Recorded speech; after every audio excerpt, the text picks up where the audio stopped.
We are the keepers of the flame, the sacred order. Let the ceremony begin.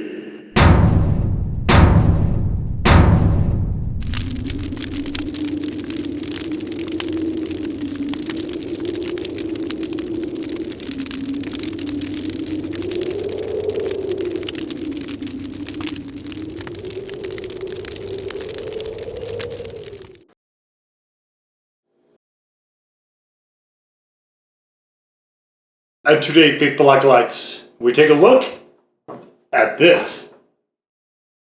And what this is from Silk City Hot Sauce, it is the Tales from Silk City pullover before this sauce blows out your asshole. Rather long-winded, so we're just going to call this the pullover sauce. Okay, pullover.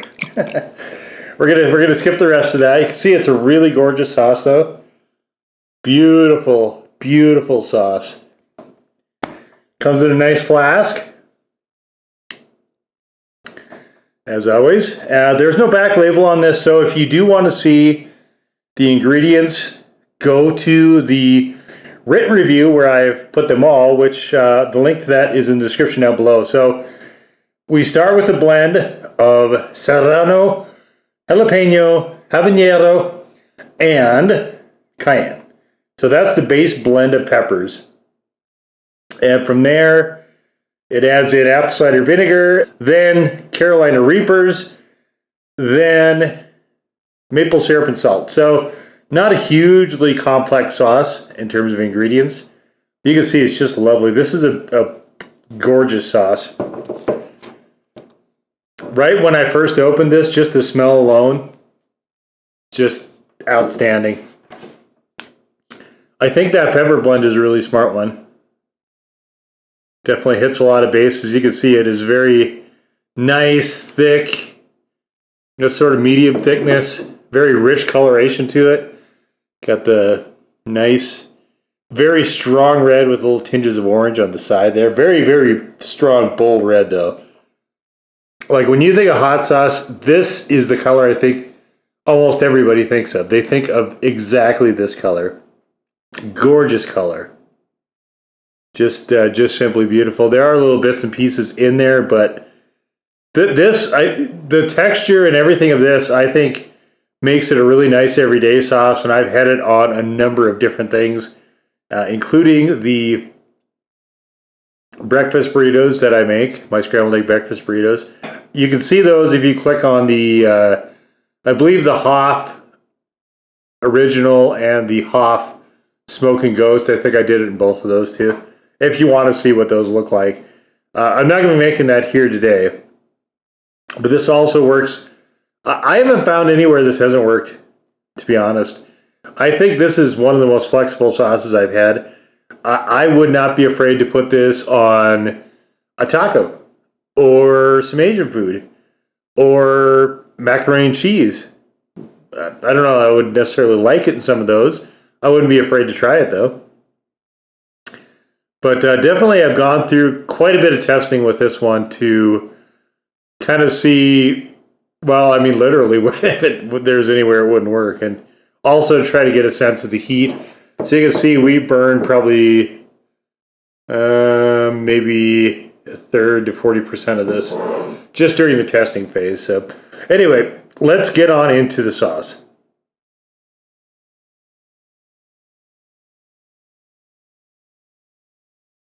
Oh, man. You get all those wonderful pepper blend notes, which is the majority of the flavor. A little, just a touch of a backcurrent of sweetness from the maple syrup.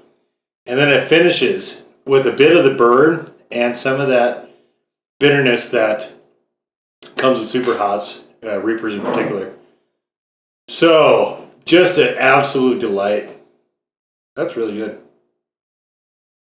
It reminds me somewhat of the Badass Jew hot sauce that's reviewed elsewhere, both on the blog and in this video series, the FOH video series. There will be a link to the playlist at the end of the video if you want to check that out. Or you can just, you guys know how to click to it. So, Yeah, that's fantastic. Just a gorgeous sauce. All right. So, one of the things that hot sauces, I think, do is to make bad foods a lot better. So here we have a Totino's pizza. So it used to come around. It used to come in cardboard.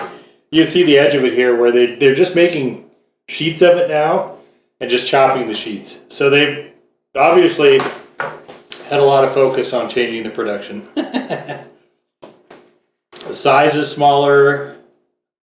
There was never a lot of portions on it to begin with. Skimpy sauce, skimpy. It's kind of like a cracker with toppings on it. Anyway, the reason I picked this was a little nostalgia bump because this was something that my parents used to get a lot when we were kids. This cost me $2. It used to be like way less. So here's the one I got. I usually try to get the Canadian bacon if I'm in the mood for garbage. And this, they didn't have Canadian bacon. It's, for whatever reason, a little bit harder to come across these days. But I remember when Totino's tried to make an upgraded pizza, like a deep dish thing. This is before DiGiorno was even around. They've had a really funny history. The pizza rolls, I think, is maybe doing better than the party pizza. But a lot of, I think, families and parents and stuff rely on this because you can feed kids relatively cheaply and it's not offensive to kids. There's not really any strong flavors here. So what my dad used to do is he would always do this. He would just... Now it works really well here as a tic-tac-toe thing. I don't know why, but the round pizzas, he would always cut them into squares like this. I never quite understood why, but maybe it was just easier to do straight lines. I don't know. I never asked him. Of course, now they have no opportunity to do that any longer, but I suppose it was something along those lines. Except he wouldn't do it with the more expensive pizzas. He would cut it normally there, so who knows? Maybe make it easier for the kids to eat. That was probably it, actually. Because these things are flimsy. These pieces are super flimsy. Anyway, these are definitely a garbage pizza. You have to add... Eating by themselves is a no-go. You got to really add stuff to them to make them palatable. And boy, I don't know. For a flask, I am whipping through this stuff. Even though I had to try to hold back to make sure I had enough for this video. Definitely won't be making a wing thing. So, alright, let's get into this triple meat nonsense.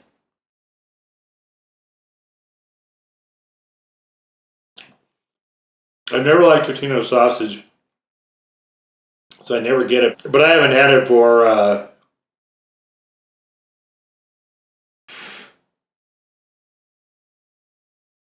well over 30 years.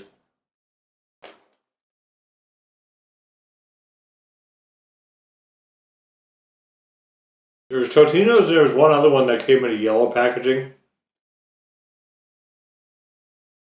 It wasn't Tony's, it was something else. I haven't seen that for years. In fact, I think Tony's is gone now too.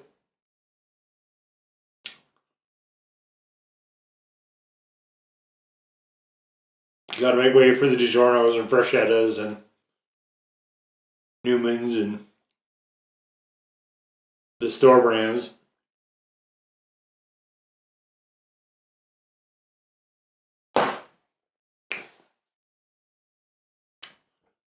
The old store brands took something bad and made it worse. Here's the backside of these. Cracker. It's a nice little nostalgia hit.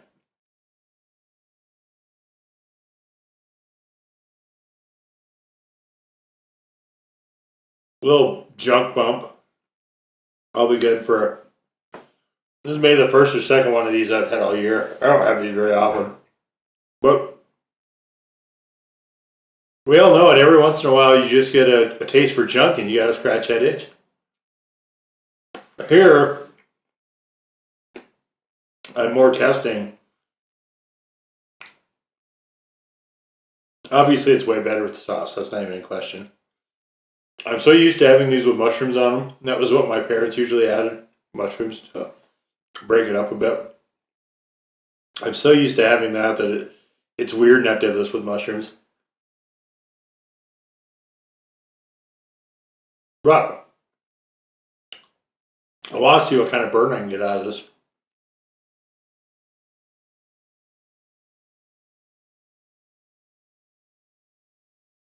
Oh, the sausage is still bad.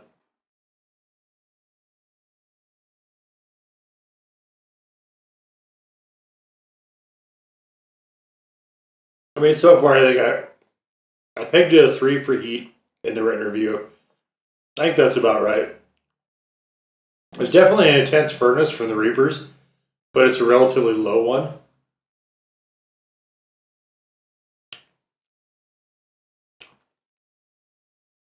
And this flavor is just...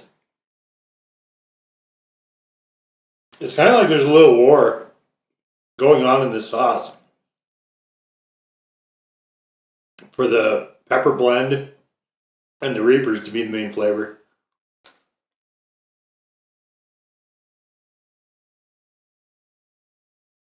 Is that Reaper? Not so much on each bite, but the Reaper lingers.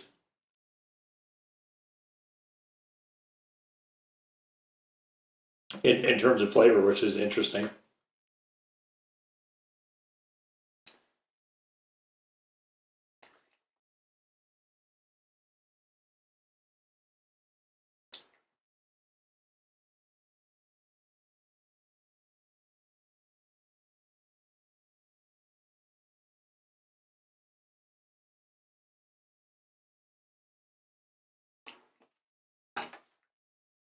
There's hardly any pepperonis on this.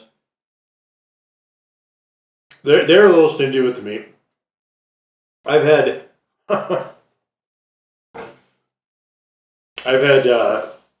pizzas from them that you could see more of the sauce underneath than you could the cheese on top.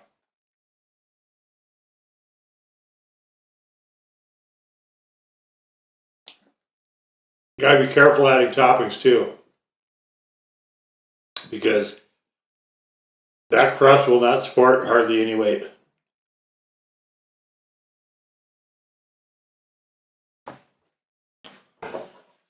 All right, well, the sauce was excellent. It is excellent.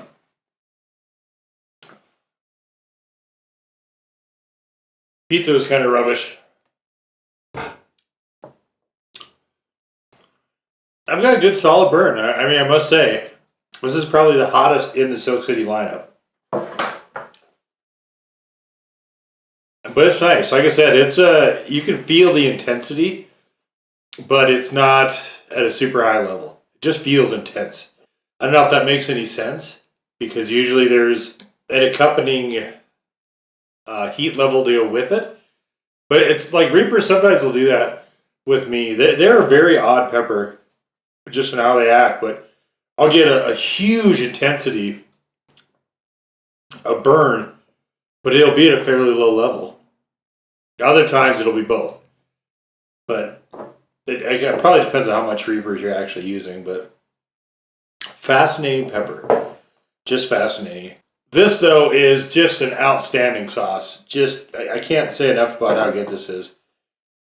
If it was somewhat hotter, I think that we'd be a raging battle back and forth. But as it is, what is probably going to be, what has been my leading contender for sauce of the year is not really in any danger of being dethroned. This, I really thought was going to come close, though. Like, this is there's definitely some punch to this. Not as much as that other one, though, so. And of course, you'll have to stay tuned to the blog. The Q4 update of 2022 is where I will announce that. If anybody's interested in that. This is probably going to actually be posted in 2023, though, this video. So, but if you do want to see that, you can go back and look through the archives of the blog. You could just, I made it really easy to search. Just click on the link below, and everything is really nicely laid out for you. But anyway, just another fantastic, beautiful, wonderful sauce from Jeff Levine. This sauce made me finally push things over and made me add Silk City to my favorite hot sauce makers list. You can also click to that, by the way. That's in the blog as well. Just man, when that guy, he doesn't always hit it. Nobody does. Okay, does not knock. Nobody, not Hellfire, not John. Nobody hits it 100% of the time. Nobody does. But when this guy is on, he is damn near untouchable. And this sauce and the Badass Chew are just two of the best examples I can think of that. So anyway, definitely check out Silk City. They're worth looking into for sure. But anyway, that's going to do it for this, which was the Silk City pullover, and not the rest of all those words. Hot sauce. Now go forth in peace to serve the flame.